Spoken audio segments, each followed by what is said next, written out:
Since I started writing about and researching emotional intelligence in business, I found that the data in support of it has only gotten stronger. I saw recently a study, this surprised me, engineers, software coders and so on, were evaluated by their peers, people who work with them day in to day, on how successful they were at what they do. This turns out to be one of the strongest predictors of success in any field.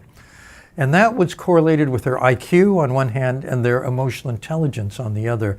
And when I say emotional intelligence, they were evaluated on a 360 that looks at all 12 of the key emotional intelligence competencies and that distinguish star performers from average.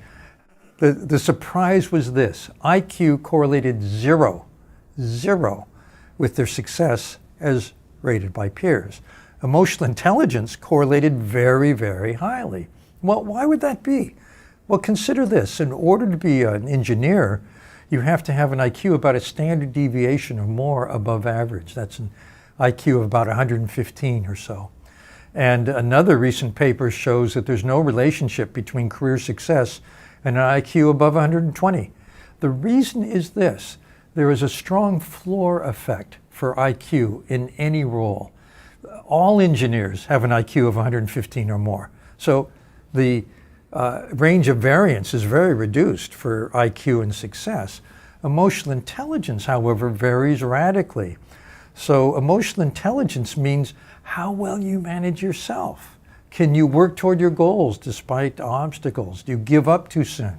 Do you have a negative outlook or a positive outlook? These are all emotional intelligence competencies that matter for success. Then there's the relationship competencies. Can you tune into other people? Do you notice other people? I remember hearing about two MIT grads who went into a giant tech company. One of them went around to other members of her team and asked, "What are you doing? How can I help?" The other stayed in his office and wrote code all day. And it's very clear who was going to get ahead. It was the one who wanted to be a team player. You don't write code in isolation anymore. Everyone works on projects together. You may write the code, but you have to coordinate, you have to influence, you have to persuade, you have to be a good team member. All of those are emotional intelligence competencies that distinguish outstanding from average performers. So when you think about it that way, it makes sense that even among engineers, emotional intelligence will predict who is a star and who's just mediocre.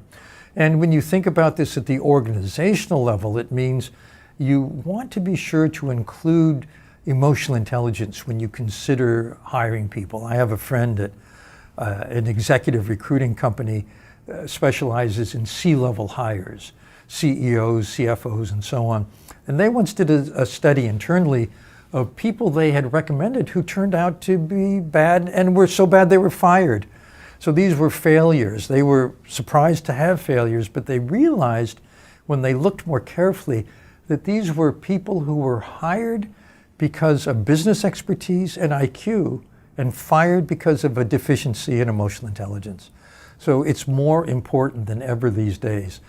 And so in hiring, it needs to be considered. In promoting people, of course it needs to be considered. And it should be part of HR. It should be what you help people develop further strengths in. Because the good news about emotional intelligence is it's learned and learnable.